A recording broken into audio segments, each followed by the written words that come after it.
Hello, everyone, and welcome to today's Spotlight session, where we will be talking about accessibility, so all things accessibility for Beefree SDK. We will give it another minute or two so additional folks can come and join us. Where are you all tuning in from today? I'm in sunny Clearwater, Florida. I'm very thankful that there is no snow on the ground here in Florida. I'm joining from Italy. Welcome, everybody. Hey, everyone, and I'm coming out of California, Southern California. I see we have folks just beginning to log on. I know it is early for some of our West Coast US folks, so thank you. Yes, Bettina is part of our team, joining in from gray and cold Germany, definitely. But, it's beautiful mountain snow exploration and hiking weather, so yeah, thanks everybody for tuning in. We'll just give it another minute or two. Just curious, how many of you are already doing some level of accessibility work within your product, or is this something that is still like a newer priority for you all?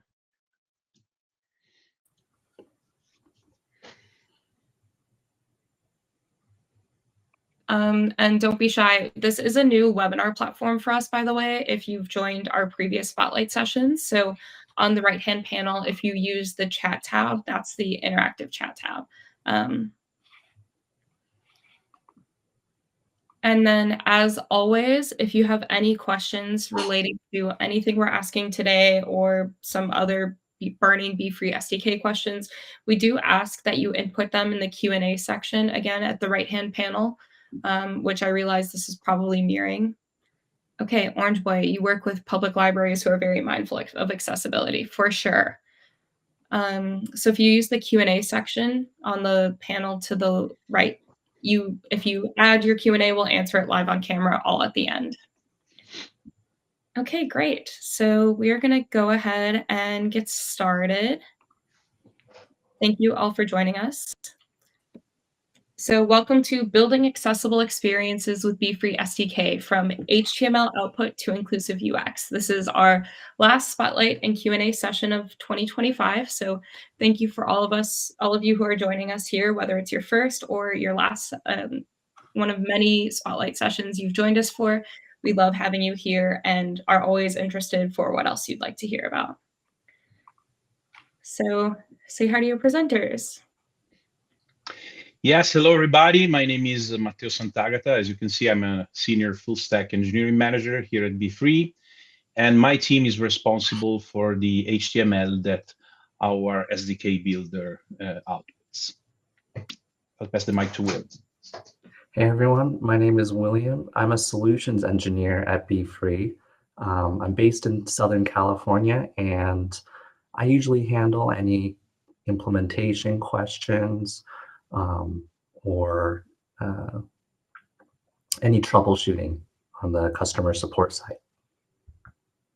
And my name is Samantha Hoffman. I am the marketing lead for Beefree SDK. So in addition to leading webinars, I help to put together web content, blog content, email content, anything to not only market, of course, the Beefree SDK like events, but also create content to just help our community out too.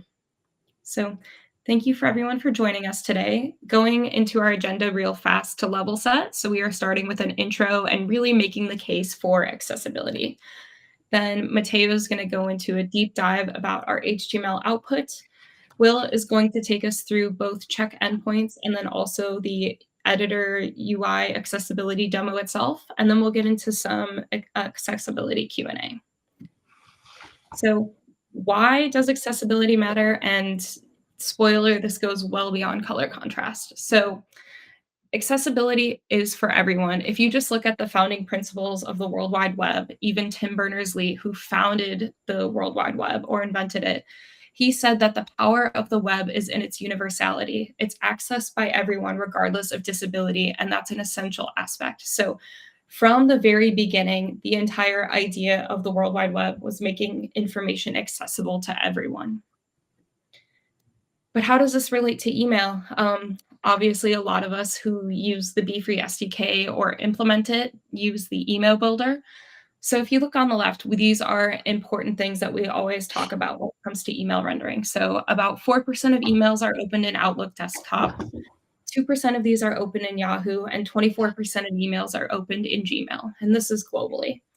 But if you look on the right, 8% of Caucasian males suffer from some form of color blindness. 7% of working age adults have a severe dexterity difficulty, which makes it difficult for them to use a mouse and a keyboard the way more people do. And then 35% of US entrepreneurs are dyslexic. So, if we're looking at this morally and the business case, why do we care more about the numbers on the left? We're always making changes to our product or intentional decisions based on these left-hand numbers, but not so much the right hand. So web accessibility is also a legal obligation, speaking specifically, especially public libraries or other government companies. A lot of them globally have some level of legal obligation. So the US, Canada, Australia, India have accessibility laws regarding government websites and apps to be inclusive and accessible. And of course, a lot of us are familiar with the European Accessibility Act that was, as of June 2025, providers of online services must be accessible regardless of whether it's a small business or, again, a government website. So there is this legal business case too. So at Beefree SDK, our commitment to accessibility, this is something we've really been focusing on, especially in the last 2 years. So each new feature pitch that comes to our betting table, the way we work, it includes accessibility considerations as part of this. So we're guided by WCAG 2.2 principles, not only for our UI, but also for the output. And of course, accessibility is always a forever ongoing project. I mean, this means that we're being intentional with every release we work on, but also refactoring previous things that have been released that maybe don't meet that standard that we want it to. And something that's really exciting, and to properly catalog what we've been working on, as of officially yesterday, we've published our VPAT. So this is accessible for all of you in our Beefree SDK Trust Center. I've just put a pop-up on the screen, but this will also be included in the email you'll all receive after this. So if you are curious about our VPAT, where we declare exactly what we've already done to be accessible, you can do it right here. Okay, and handing it off for all things HTML email rendering, let me bring Matteo back to the stage. Thanks, Sam. Thanks, everybody. Welcome. Let me share with you my presentation, which is called HTML Output Accessibility. So today I will walk you through our approach accessibility-wise with our HTML. And I have written here that we live in a constrained email ecosystem. And why is that? Because if we were building for the web, we could rely on modern CSS and modern techniques for accessibility. But actually, email clients are a very different ecosystem. And you can see here in my slide, on the right side, we have the usual suspects. We have Outlook, Gmail, Yahoo, and Apple, but there's a lot more, as you know. And I have put them there on the other side of my picture because sometimes they strip or rewrite a lot of the semantics and the CSS that the standards on the other side require or expects. For example, the WCAG, as Samantha mentioned. So this is the scenario we are in. Before continuing, let me just give you a quick overview of the assistive technologies in email. Well, the most popular ones are screen readers, which, of course, as the name suggests, they convert HTML into speech or into Braille, and we have put here a couple of examples. Then we have magnifiers and high contrast modes that help visually impaired people to read emails. And then we have ARIA attributes. Those are attributes that can be put in HTML code. And ARIA attributes provide extra meaning and extra context to the element they are applied to. And but even if their support in email clients is sometimes can be limited because not all of them support ARIA attributes, what still matters is the principle, because we need to give screen readers clarity and predictable structure. And this is why the HTML structure itself is so important for accessibility. Now, let's take a look at the roadmap for today. Some of these solutions that I have listed here are on us as creators of the HTML, and some will be on you, but more on this later. So let's start with semantic tags. Semantic tags, as you know, HTML is made of tags, and semantic tags are the foundation of for an accessible HTML. We use, as you can see, H1 to H6 for headings, P for paragraphs, TH for table headers, and role presentation and as an attribute of layout tables. And assistive technologies depend on the additional context that these tags provide.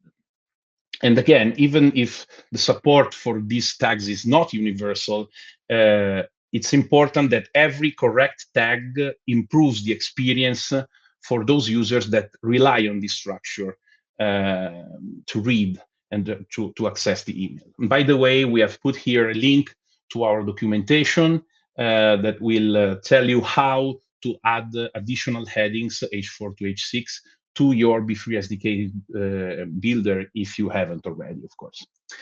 Now let's move on to buttons. Let's talk about buttons. So we have two buttons here. The one on the left is an image in the shape of a button, and on the right you have a text-based button that you can create with our Beefree SDK builder. So what's the problem with the image buttons? Well, they look cool, and you can see this fancy border that we have in this one. But they fail very quickly, because images, for example, don't adapt to text scaling or to high contrast modes. While on the other side, the text-based buttons that we create in Beefree SDK are far more resilient. For example, the text remains visible, it is readable by screen readers that can announce them correctly, even without additional style, even if they create a slightly bigger HTML footprint. As you can see, they add much more code, but they can be less flashy maybe, but they are always reliable, and that's what we like about them. Now let's let's talk about CSS. In Beefree SDK, in the HTML that we create, we have inline CSS, and we use the longhand version CSS. So we don't use shorthand. But what are those if you are not familiar with CSS? So inline CSS is when you use inline CSS when you apply directly the CSS rule on each HTML element instead of referencing those rules outside of those elements. And this creates a much verbose HTML, but we will see the advantages right away in a few moments. While the what are shorthand CSS? Shorthand are CSS shortcuts that bundle properties together, and you can see an example here. So, for example, here, this part on the left and this part on the right are exactly the same code. So they mean the same thing. On the left side, we have the shorthand version. On the right side, the longhand version. You can think that it's preferable to have to use the shorthand version, but it's for accessibility is actually better the other one, and that's the one we use. It may look old school, and it kind of is, but longhand CSS and inline CSS are really a safeguard in terms of accessibility, because again, sometimes email clients don't play well with shorthand CSS, and this of course can directly affect readability and again screen readers interpretation. Instead, inline CSS and longhand CSS keeps typography and layout stable, and that's what we want. Now let's move to things that you can set in our builder, and let's start from the language declaration. So when you create a message in the Beefree SDK, you should always set the language for the message that you are creating.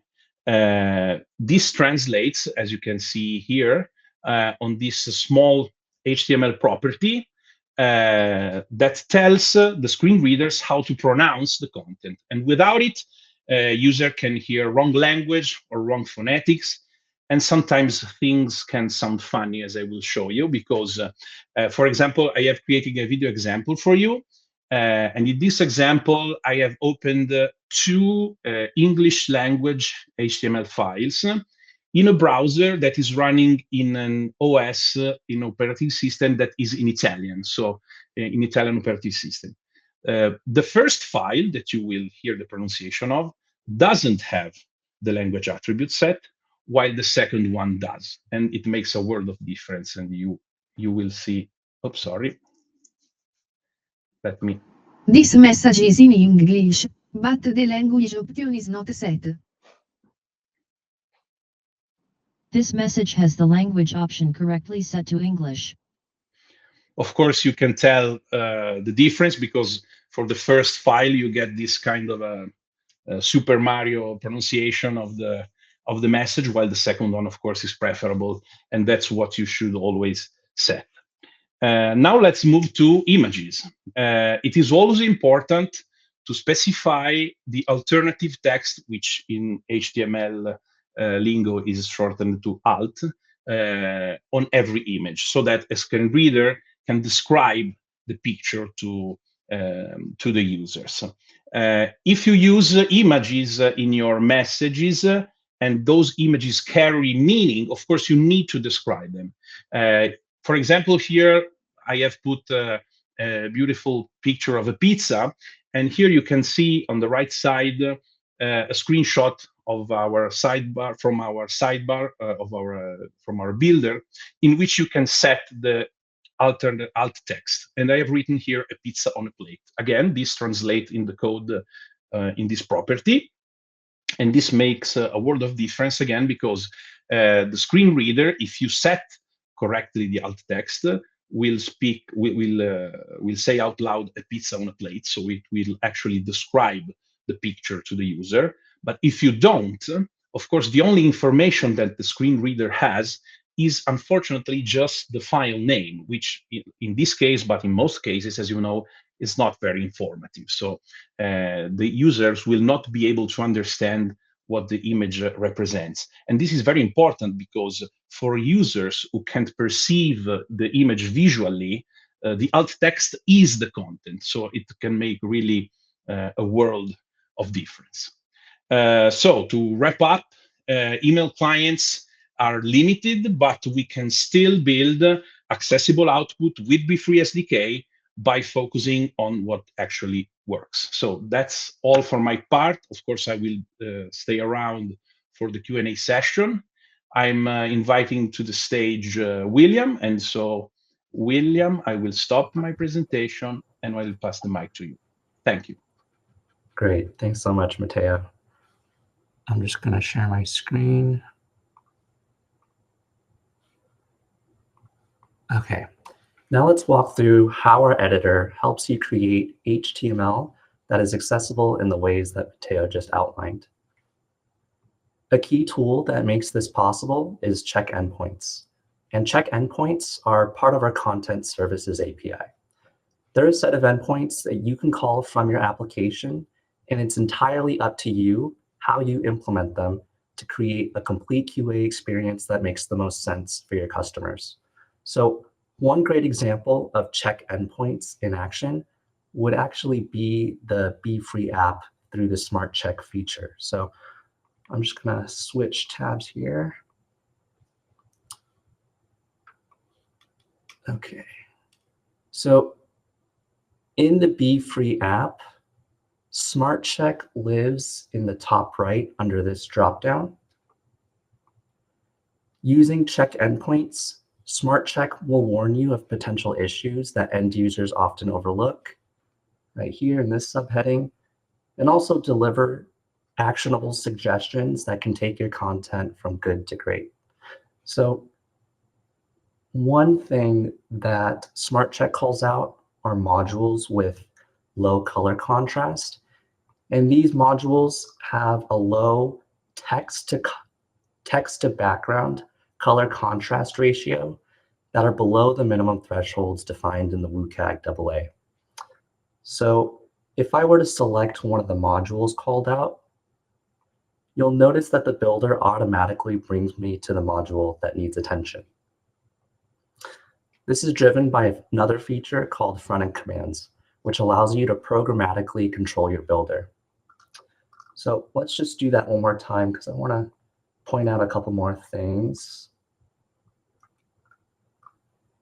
With Frontend Commands, you not only scroll to the module that needs attention, but you might have seen that it temporarily highlighted it, as well as selected it so that its settings appeared in the sidebar, ready for users to make any needed fixes.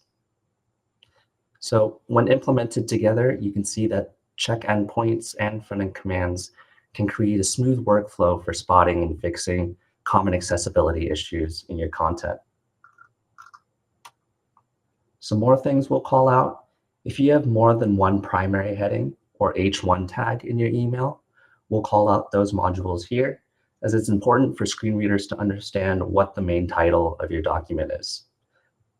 If there are any modules with text smaller than 14 pixels, we'll call it out here, as of course, smaller text is harder to read for those with low vision or those who rely on assistive devices or use devices that are smaller than your average laptop or monitor screen. If you're missing headings, we'll include it here, but it looks like this template does have headings. And as Matteo mentioned, headings are important because they draw a semantic roadmap of your HTML and help make navigation easier for screen readers. If you're missing any alt text, we'll call it out here. And again, alt text is important to provide a textual description of images on the screen. Those with superpowers plans and above do have a partner add-on that can be enabled from the SDK console or server-side configuration that will enable users to generate alt text using AI image recognition. So when enabled, you'll see this wand icon below the alt text field. And if I go ahead and click on it, I can choose to either generate alt text for this specific image or generate alt text in bulk for all images in this template. So let's just do that now. A group of trees with candy canes and snow. I'd say that's pretty good. All in all, the goal with these warnings and suggestions is to make the HTML that you create more accessible. Again, all paid plans have access to check endpoints, and it's entirely up to you how you implement them to build a complete QA toolkit. If you'd like to learn more about how check endpoints and front-end commands work together, we did a previous Spotlight session, so I'd highly recommend checking that out. Okay, moving on to the editor.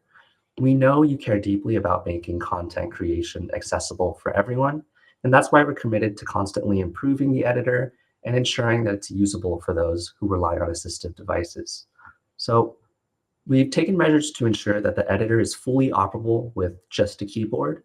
And to show this, I have a quick screen recording.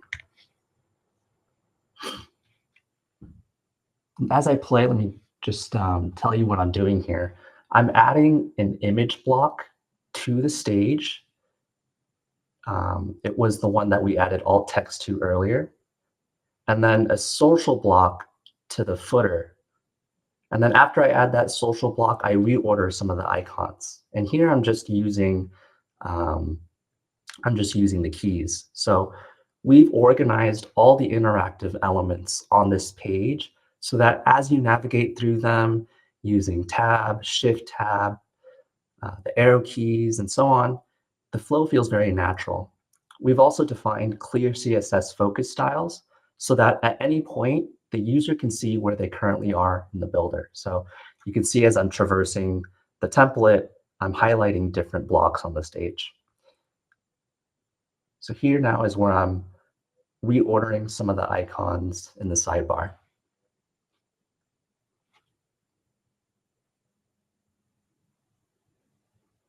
Okay. Back to the builder.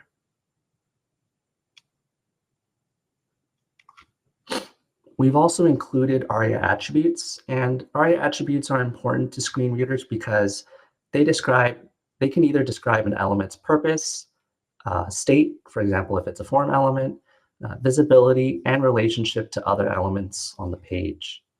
So, for example, we have the role attribute, which helps screen readers discern between tables that are purely decorative and tables that display structured data, as that would determine actually how screen readers would announce that content to the user. We also have ARIA labels. ARIA labels are important because they describe elements on the page to users where the visible text or icon or image would not be enough to describe its purpose. So a good example of this would actually be the desktop and mobile stage view toggle in the top left. You can see that their purpose are just denoted by icons or vector graphics. So if I were to inspect these elements, you can see that each has an ARIA label. This one is stage mode desktop on the left, and then stage mode mobile on the right. Which brings me to the ARIA hidden attribute. This tells screen readers to skip over redundant or decorative elements on your page. So if I expand this button, you can see that the vector graphic immediately below the button has ARIA hidden set to true. And this is because there would be no real reason to read this element to the user if we already describe what its purpose is through the ARIA label in the parent button.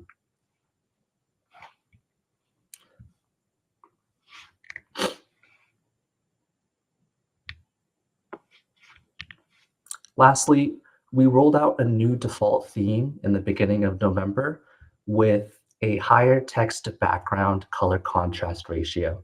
And of course, this meets the minimum thresholds defined in the WCAG AA.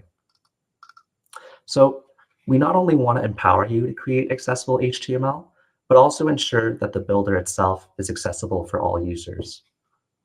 Now, I'll pass it back to Matteo so he can share what's coming next for our builder. Okay, thanks, Will. Can I ask you to add? Okay, thank you. So accessibility for us is an ongoing and continuous effort. And of course, we're committed to keep this momentum going. And so we wanted to share with you a sneak peek of the features that we are currently working on. So first of all, we will expand our font size support, as you can see. And then in the near future, we will work on something that it's very important for visually impaired people, that is the zoom level of the web page or the email that they are reading. So we will reach the full editor usability at the 200% zoom. And for the HTML part, which is closer to my heart, as I've learned, we have already started doing an experiment for changing the font size from pixels to EM, the EM unit, which will allow users to zoom the page even more, and so to make our email more accessible. That's it for us. So it is my honor to kick off the Q&A session. If you have some questions, we are here for you.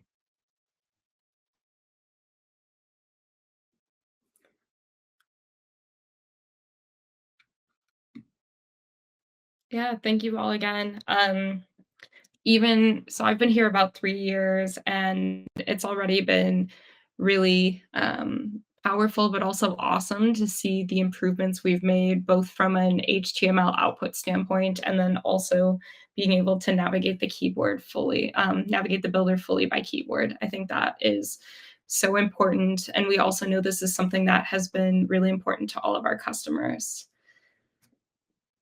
So if Matteo, if somebody wants to give us any feedback regarding accessibility improvements, and how can they do that?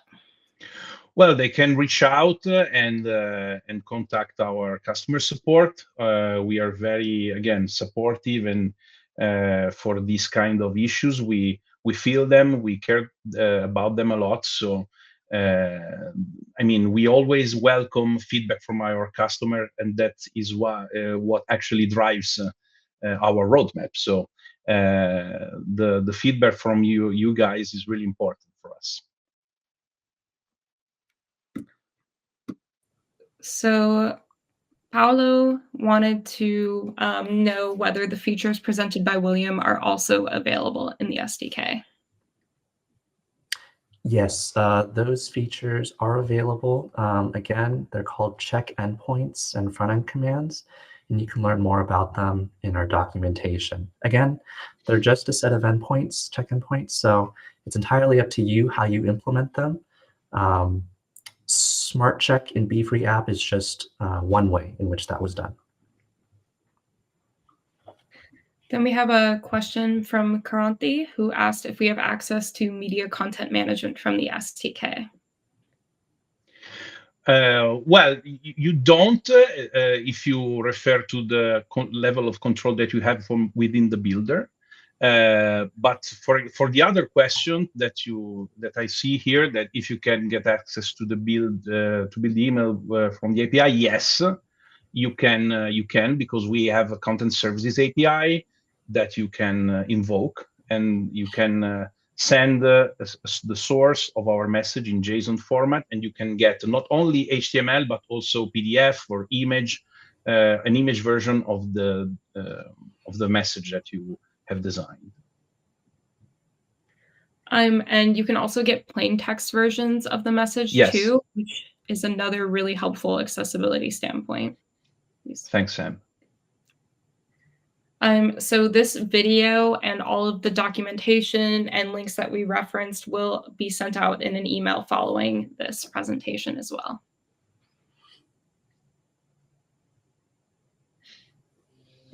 Does anybody have any other questions? Are there plans to offer a pre-built UX for the accessibility checks for the SDK? So Sigrid, right now, we are in the process of updating and improving those accessibility checks. So you will see some of those new dropping in the near future. But if you have any additional feedback regarding again, a pre-built UX for the accessibility checks, for example, please feel free to submit a request and we will make sure it is logged to our product team. I can also submit this one directly from this presentation for you. But if you have any additional details, such as specific features or something that directly relates to your own implementation, if you want to send that to us too, that would be super helpful. And then, so building the emails from API as layouts, if you are curious, there is a link at the top of our Beefree SDK website where we have an MCP beta, so something kind of similar. It's in private beta right now, but if you are interested in it, I definitely recommend going to that link to learn more as our team continues to build. And also, in the docs website, you can find information about the simple schema, which is the basic layout of our messages in JSON format that you can later convert to HTML or to text or images, as we said earlier. And this will help you build messages programmatically with the AI agents or by hand, even if you want, and then have them converted in HTML through our APIs, as I mentioned earlier. And we actually did do a spotlight session on that too. So in the link to the recording to this that you will receive, you can click on that and access all of our previous spotlight sessions. We'll also have somebody on our team reach out to you because it sounds like you could use some one-to-one love for Beefree SDK to get your questions answered in real time. So we can reach out and have somebody set some time up too.